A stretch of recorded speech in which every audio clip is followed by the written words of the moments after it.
खेसारी लाल यादव ने new video launch कर दिया है और सबसे तेज और सबसे जल्दी न्यूज़ देखने के लिए हमारे चैनल को लाइक और सब्सक्राइब जरूर करें। मैं बता दूं कि खेसारी लाल यादव ने न्यू पोस्टर लॉन्च कर दिया है। न्यू पोस्टर लॉन्च कर दिया है खेसारी लाल यादव ने। अभी पोस्टर आया थोड़ी देर पहले। देखिए शिवलिंग डूबा बा, ये खेसारी लाल यादव ने लॉन्च, शिल्पी राज के साथ मिलकर खेसारी लाल यादव ने न्यू पोस्टर लॉन्च कर दिया गया है।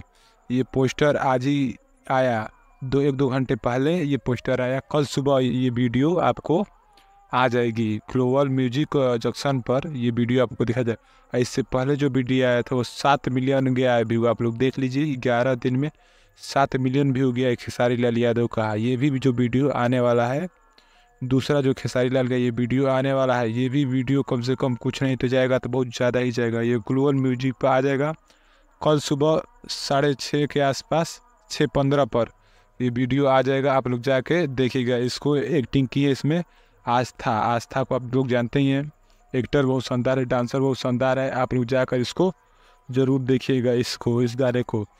हमारे चैनल को ऐसा न्यूज़ देखने के लिए हमारे चैनल को लाइक और सब्सक्राइब जरूर कीजिएगा। धन्यवाद। Thank you for watching.